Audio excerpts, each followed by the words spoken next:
President Biden and House Speaker Kevin McCarthy meet to discuss the debt ceiling, and the Fed decides to raise interest rates again. Joining us this morning, Executive Vice President of the National Taxpayers Union, Brandon Arnold. Brandon, welcome back to the National Desk.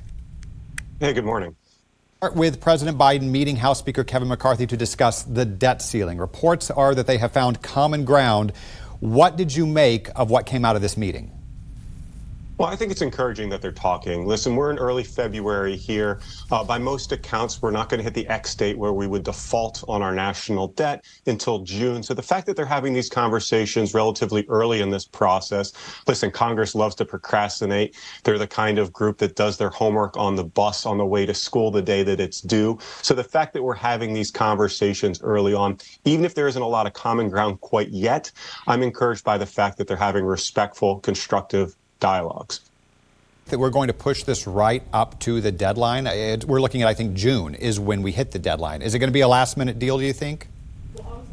Unfortunately, I think so. That's just the way Congress operates. They like to pass their spending bills on Christmas Eve in some instances, right when everyone is trying to go on vacation and spend time with their families.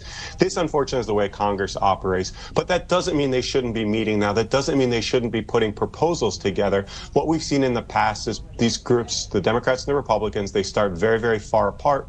And through the course of negotiations, they bring proposals, and slowly but surely they move more and more to the center till they're finally able to reach a deal. Hopefully that process will happen well in advance of June so we don't have any kind of disruption to markets and to our economy, broadly speaking. But again, Congress is a procrastinating body, and they will probably wait until sometime in June. Well, that raises this next question. Then. The Budget Control Act of 2011 capped discretionary spending and created a special committee to review federal spending and recommend cuts, which is what Republicans say they want. The act received bipartisan support back then, so do you think a similar deal can be made in 2023?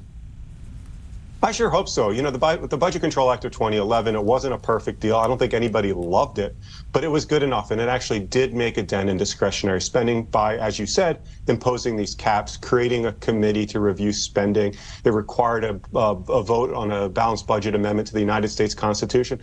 It had a lot of good to it, had some flaws to be sure. But at the end of the day, Republican leadership and Democratic leadership, including Chuck Schumer, voted for the Budget Control Act. Will that something similar pass? I sure as heck hope so, because I think that would be a good solution to this current stand down. But we'll see. I think there's a lot of separation here. There's a lot more acrimony and partisanship even today than there was back 12 or so years ago. A handful of Senate Republicans helped to raise the debt ceiling twice back in 2021. 4 of those members, though, have said that they will not be doing that again this time around. What makes it different this time around? I think there's a lot of frustration coming out of the pandemic. Listen, spending has always been a problem for the United States Congress as long as this country has existed. It's gotten much more acute over the past few years. We pushed out about $6 trillion in spending to combat COVID and the economic fallout from COVID. Hardly any of that was paid for in the form of spending cuts or revenue increases. So now our debt crisis, which was big before, has again become very acute. It's more problematic than it's ever been, and I think there's more of a desire, particularly amongst Republicans, though amongst some Democrats as well, to actually do something about it, make the kind of cuts and changes that are necessary to strengthen existing programs like Social Security and Medicare, and to make sure we're on a good fiscal trajectory as a country.